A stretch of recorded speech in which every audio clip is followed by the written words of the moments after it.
Það var slökkt auðvitað á öllum farsímum. Það var stundum gert grín á okkur í byrjun þegar við vorum að gera planið svona. Planið var til hér á fyrstu hátíðinni í Hafnarborg. Þá var sagt, og ætliði nú líka ráða því hvenær er klappað. Já, við sögumst ætla að ráða því. Og þannig er það. Það er alltaf klappað á sama stað á öllu landinu og öllum hátíðum. En það er líka mikil sveiði. Við sýnum lesendunum virðingu með því. Og við klöppum fyrst þegar allir hafa lesið sinn hluta og nú hefst lesturinn.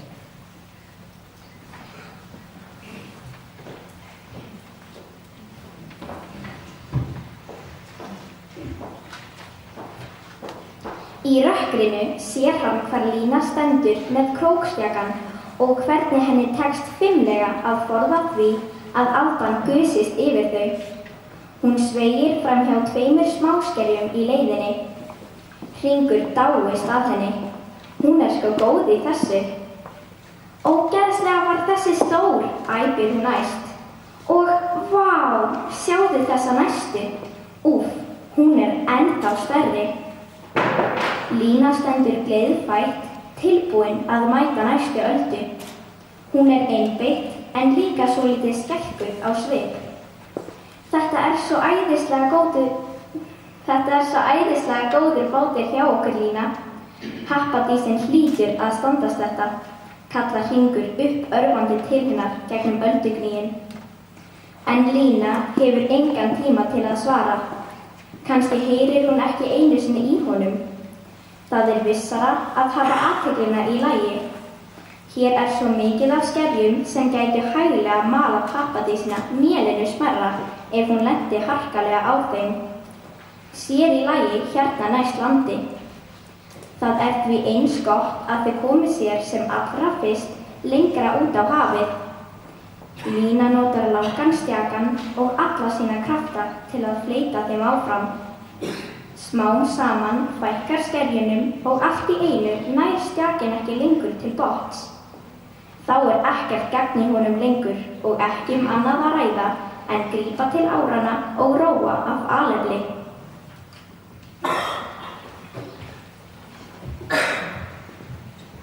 Lína skoðar stjakann vel svo hann detti ekki útbyrðis. Þau munu örugglega þurfa á honum að halda aftur síðar. Svo sest hún við hliðina á Hringi og grípur Betu í fangið. Hringur heldur ennþá utan Önnu. Þau sitja nú hlið við hlið og klemma fótleggina utan litlu stelpurnar til að halda þeim föstum. Svo grípa þau hvort sína árina og hefja róðurinn með samstilltum áratogum. Þetta er þaulskipulagt hjá þeim. Þau hafa æft þessi handtök oft og mörgum sinnum. Leiðin sem þau ætla í kvöld er löng fyrir lítinn bát og hún getur reynst stórhættuleg í myrkrinu. En það eru fleiri hér á ferð því aftan í happadísinni hangir örsmá bátskél sem skoppar til og frá í öldrótinu eins og korktappi. Þetta er nú bara hálfgerður bali en í honum eru samt 2 farþegar. Það eru geitin góða og litli kylingurinn hennar. Þau eru vel og vandlega tjóðri við handfung balans. Það er þröngt um þau og ekki hægt að segja að veslinskepnurnar séu sérlega ánægðar með þetta ferðalag. En þeim finnst það gott að anda að sér fersku sjávarloftinu eftir alla reykjarstibbuna og eiturloftið heim í dalnum.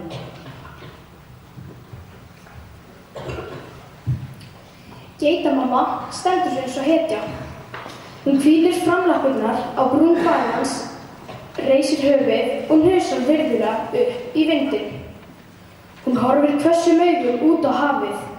Það er engu líkara en það sé hún sem stjórnar þessu öllu saman og ráði stefnunni. Kylingurinn er ekki alveg eins hress. Hann liggur hríðskjálfandi á vænni heitöku á botni balans. Hann bíður óttaslegn þess sem verða vill. Af og til berst frá honum mjóróma og skerandi járn út í nóttina. Kannski er hann sjóveikur, greyið. En hvernig stendur á þessu ferðalagi? Hvað eru þessi 4 systkini með 2 húsdýr í eftirdragi að þvælast á frumstæðum heimasmíðum báti út á ólgusjó í myrkri miðja nótt? Þau búa í dal sem heitir Fagridalur og hann er svo sannarlega fallegur. Það vantar ekki. Hann umlukinn háum tignarlegum fjöllum og sjórinn glitrar og gjálfrar í fjöruborðinu. Eftir dalnum miðjum lifast áin lyg og fögur og rennur út í sjó. Geitur, kindur og kýr á beit í grænum hlíðum og marglitar hænur gagga í húsavörðum. Staðurinn dásamlegur. Hann ríkastur paradís á jörðu og þarna ætti öllum að geta liðið vel. En svo þó alls ekki lengur.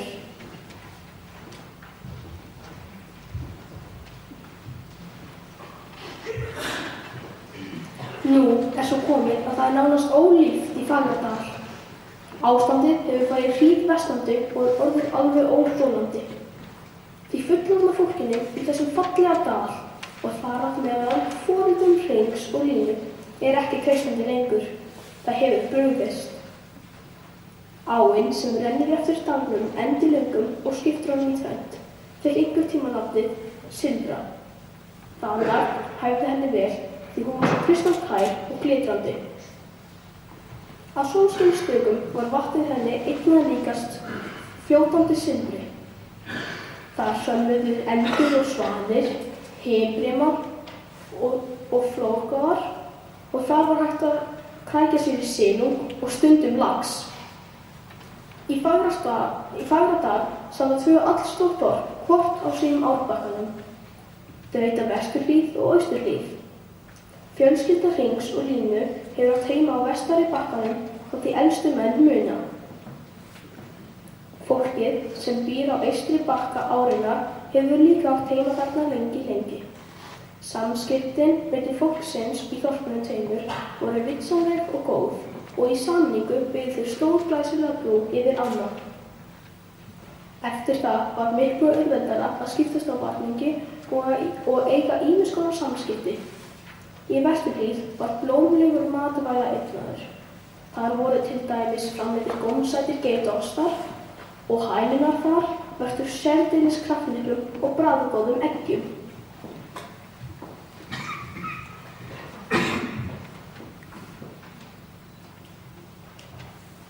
Íbúar Austurhlíðar sérhæfðu sig hins vegar í að búa til dáyndisfalleg föt úr ull og skó úr leðri. Menn gátu því skipst á varningi og allir voru glaðir og ánægðir. Fullorðna fólkið heimsótti hvert annað og það var talsverð umferð yfir brúna því menn fóru oft á tónleika og sýningar hjá nágrönnum. Krakkarnir hlupu eða hjóluðu brúna til að leika við þá sem bjuggu hinum megin. Bestu vinir Hreins og Línu voru systkinir Reynir og Björk í Austurhlíð. Þau brölluðu ýmislegt skemmtilegt saman, voru í ævintýraleiki og busluðu í ánni á góðri stöðum. Lífið var sannarlega dásamlegt. En svo breyttist allt. Skyndilega upphófust gríðarlegar deilur í Fagradal. Deilurnar snerust hólmann sem út í miðri ánni. Reyndar búa víst einhverjar hræður þar, en það fólk fátækara en aðrir íbúar Fagradals og hefur nær engin samskipti við hina. Þau eiga víst ekkert sem aðra langar í og heldur ekki neina peninga til að kaupa fyrir geitarost eða egg, föt eða skó af fólkinu í Vesturhlíð og Austurhlíð. Vandræðan upphófust dag nokkur þegar hópur vísindamanna kom í dalinn. Þeir hefðu meðferðis alls konar flókin og skringileg mælitæki sem þeir fóru með alla dal.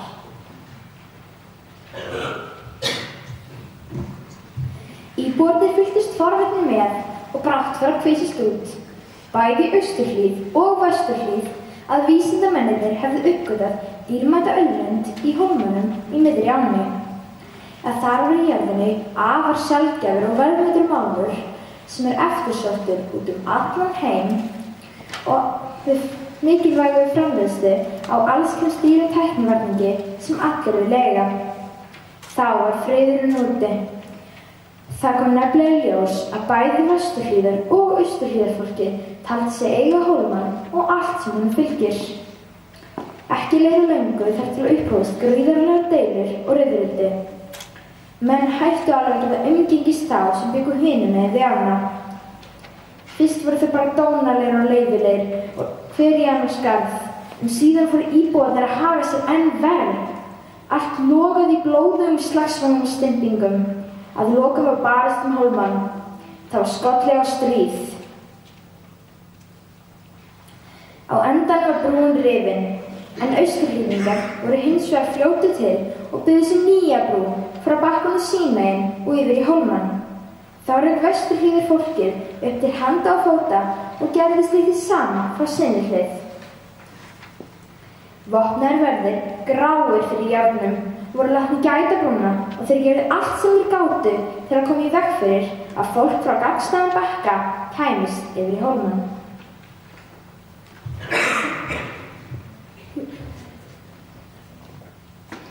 Krakkarnir í þorpunum tveimur, sitt hvorum megin árinnar, höfðu alltaf verið góðir vinir. Alveg frá því þau voru pínulítil. En nú var svo komið að þeim var bannað að leika sér saman. Hringur og Lína, sem voru vön að hjóla yfir brúna á hverjum einasta degi til að heimsækja Reyni og Björk, gátu það ekki lengur. Allt breytist. Brúin hvarf og vinirnir urðu að óvinum. Fjöllin umhverfis Fagradal horfðu lúpuleg á fólkið og áin Silva grét. Hringur og Lína vissu ekki nákvæmlega fyrirfram hvenær þau myndu láta til skara skríða. Þau vissu ekki að þau myndu leggja í hann einmitt núna í kvöld. En þau höfðu undirbúið sig vel og lengi og voru fullkomlega tilbúin að fara af stað hvenær sem væri. Það var svo sem alveg augljóst hvert stefndi. Ástandið heima fyrir hafði smám saman orðið þannig að ekki var neitt annað að ræða en að stinga af. Foreldrar þeirra voru ekki lengur viðræðahæfir. Það komst ekkert að hjá þeim nema bollaleggingar hvernig best væri að eyðileggja sem mest fyrir keppinautunum. Losna endanlega við þá og eignast svo hina dýrmætu málma í hólmanum. Það var eins og þau myndu ekki lengur eftir því að þau ættu börn.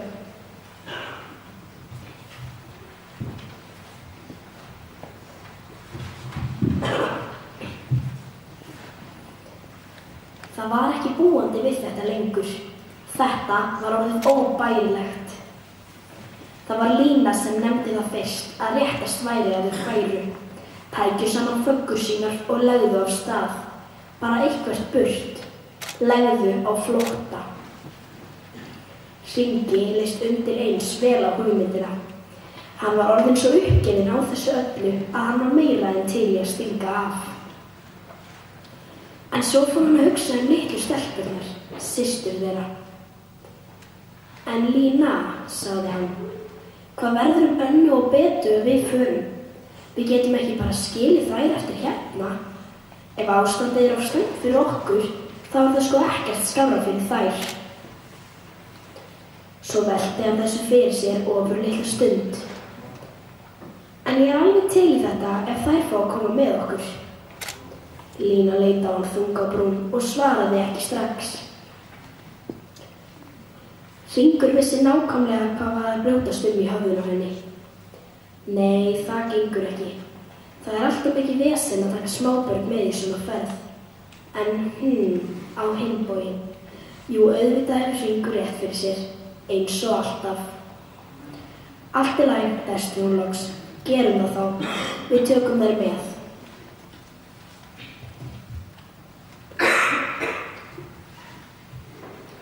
En hvað er að gera ef pabbi og mamma hringja í okkur og skipa okkur að koma aftur heim? Það er mjög einfalt mál, svaraði Hringur. Við skiljum bara símann okkar eftir. Þá ná þau ekki sambandi við okkur. Lína lyfti brúnum og horfði á hann. Henni fannst skringileg tilhugsun að vera símalaus. En auðvitað var þetta alveg rétt á Hringi. Ef þau ættu að sleppa í hann, yrðu þau að slíta öll tengsl. Ókei þá, svaraði hún. En Hvert ættum við að fara? Ertu með einhverja góð uppástungu? Þetta var góð spurning. Hringur og Lína lögðust yfir landakostið. Möguleikarnir voru svo sem ekki ýkja margir. Fjöllin umhverfis staðinn þeirra eru himinhá og vopnaða verðir gætu vandlega leiðana sem liggja þaðan þröng fjallaskörðum. En eftir vandlega íhugun benti Hringur að lokum á skuggasker. Lína horfði stórum augum á hann. En það fer aldrei neitt þangað. Er það ekki hættulegt? Og alltaf draugalegt?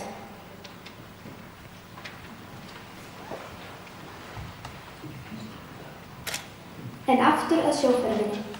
Þau taka hressilega í árarnar og róa allt hvað það tekur. Báturinn þokast áfram, hægt og bítandi. Anna og Beta syngja hástöfum. Af og til reyna þær að rífa sig lausar þótt þær séu samt furðu rólegar. Þær skilja ekki neitt í neinu en finna þó á sig að nú eitthvað alvarlegt á seyði. Að þetta ekki allt bara spennandi leikur. Systkini þeirra hafa undirbúið þær eins vel og hægt án þess að segja of mikið. Þær máttu nefnilega alls ekki kjafta frá. Þau æfðu sig nokkru sinnum í að róa með þær skorðaðar svona á milli fótleggjana. Stelpurnar eru því orðnar vanar þessu og það bjargar miklu. En nú má ekkert slóra. Áfram skal haldið. Báturinn kominn langt frá landi. Þeim finnst þau hafa róið í heila eilífð. Þau verkar í handleggina og eru þreytt. Þótt vorið sé farið að láta á sér kræla samt enn fremur svalt í veðri. Sem betur fer þeim þó alls ekkert kalt því öll eru þau vel búin. Í ullarfötum innst og vatnsheldum flíkum utan yfir. Línu og Hringi hitnar líka hressilega við að hamast við róðurinn. Þau eru satt að segja orðin kófsveitt. Á höndunum hafa þau þykka og góða hanska svo þau fái ekki blöðrur í lófana af núningnum við árarnar.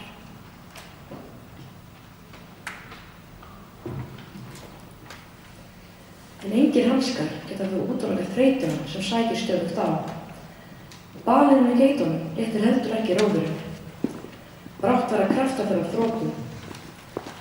Hvað skyldi þið halda lengi út? Hvað þið komin langt og hversu langt eftir? Æi, segir Lína loks, hún orðin uppgefin og hættir að róa. Það sést ekki enn í land hinum megin. Kannski getum við þetta ekki, Hringur. Kannski þetta of erfitt fyrir okkur eftir allt saman. Hringur lítur á hana og hættir líka að róa. Ef hann rær bara sín megin, fer báturinn fljótlega að snúast í hringi og það nú óþarfi eða orkunni í svoleiðis vitleysu. Kannski þetta of erfitt. Já, svarar hann.